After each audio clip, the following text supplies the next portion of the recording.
Here's something unsettling. What if your deep connection to cats isn't entirely your choice? What if there's a microscopic parasite quietly influencing your brain, making you crave its presence? Before you dismiss this as a conspiracy theory, consider that a significant portion of the global population carries Toxoplasma gondii, a parasite that can only reproduce inside cats and has been shown to alter behavior in infected animals. But we're getting ahead of ourselves. The real story of cat people is far more fascinating than any parasite could explain. The misunderstood truth. For decades, pop culture has weaponized cat lovers into caricatures. The crazy cat lady, the cold intellectual, the silent villain stroking a Persian. But these stereotypes reveal more about societal discomfort than actual personality. Modern culture worships visibility. Being expressive, energetic, constantly available. Anyone who doesn't express emotions loudly gets labeled withdrawn or antisocial. Cat. People shatter this narrative. They don't broadcast their inner world or confuse noise with intimacy. And science reveals this isn't detachment, it's regulation. The science behind the preference. When researchers analyze personality using the Big Five traits, cat people show distinct patterns. They score higher in openness to experience, meaning they're drawn to complexity, creativity, and ideas that challenge social norms. They question rather than accept tradition by default. They also score lower in extroversion, which doesn't mean social incompetence. It means energy flows inward first. Social interaction drains rather than energizes. Cat people may love people deeply, but in smaller doses with more space in between. Research also shows slightly elevated neuroticism, not instability, but heightened sensitivity. Cat people notice stress earlier, feel emotional shifts more acutely, and react strongly to overstimulation. This isn't a flaw, it's an early warning system. It's not. Personality. It's your nervous system. The real distinction isn't just psychological, it's neurological. Many cat people have highly responsive nervous systems that pick up subtle changes in sound, movement, and mood. In a world that's loud and demanding, this awareness becomes exhausting. Some nervous systems regulate through activity and engagement, perfect for dog lovers. Others regulate through stillness and predictability. They don't need constant stimulation to feel secure. They need environments that don't overwhelm them. Cats provide exactly that. They don't rush toward you, demanding attention. They settle into space and let you settle with them. There's no pressure to respond or perform.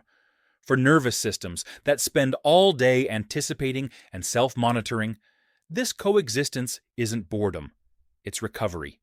The evolutionary trick. There's a biological reason cats trigger protective instincts. They match what ethologists call the baby schema. Large eyes, rounded heads, small noses, soft movements. When your brain detects these features, it releases caretaking impulses before conscious thought intervenes. You don't register predator, you register infant. For many cat people, this dynamic feels safe because caring flows outward without demanding constant reciprocity. The cat doesn't require reassurance or monitoring of your mood. For those who learned to self-regulate early and be emotionally contained, offering care feels easier than receiving it. The power of the purr. Before thought or emotion, there is regulation. A cat's purr operates at low rhythmic frequencies that the human nervous system responds to instinctively. Your breathing deepens, muscle tension softens, stress hormones drop. This isn't imagination, it's physiology. Low-frequency, repetitive sounds signal safety to the brain, indicating no action or vigilance is required. The purr fills space without invading it. This is co-regulation without conversation, comfort without performance. Connection without intrusion. Human relationships overflow with unspoken demands, respond quickly, explain feelings, match emotional energy. For sensitive people, this constant negotiation is exhausting. Cats never assume access to you. Their affection is offered, not imposed. When they choose to sit beside you, there's no expectation of conversation or emotional performance. And when they leave, no justification is required. This creates a connection without intrusion, closeness that unfolds naturally without urgency. Consent is central. With cats, affection must be earned through attunement. You learn to read subtle signals and adjust accordingly. For people who've experienced boundary violations, this matters profoundly. The parasite question. Back to that uncomfortable question.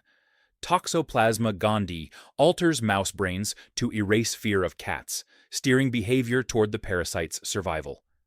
Emerging research suggests it may subtly influence human behavior too, possibly reducing aversion to cats or increasing affection. The science is debated, but the question unsettles us because it threatens our sense of agency. Yet humans are ecosystems shaped by chemistry, history, and instinct. Whether your bond is driven by oxytocin, neural regulation, or a microscopic passenger, the experience remains real. Your nervous system feels safe. Intelligence and solitude. Research correlates cat ownership with higher education levels. But the key isn't intelligence itself, it's how minds work when undisturbed. Deep thinking requires uninterrupted attention. Cats coexist alongside focus without demanding it, protecting the conditions intelligence needs to function. Modern culture treats solitude as something to fix. But for cat people, quiet is where clarity forms and emotions organize themselves. Choosing a quieter life isn't rejecting others. It's rejecting unnecessary interference. The real truth. This was never really about cats. It's about the nervous system you have and the world it feels safest in. If you're drawn to cats, you're wired for subtlety, for presence without pressure, for connection that doesn't demand constant output. Cats don't ask you to perform or confuse intensity with intimacy. They simply exist with you. And for some people, that quiet companionship is exactly what allows them to feel human again. In a world where relationships often demand more than they offer, cats provide a profound reminder. Connection doesn't have to cost your nervous system to be real.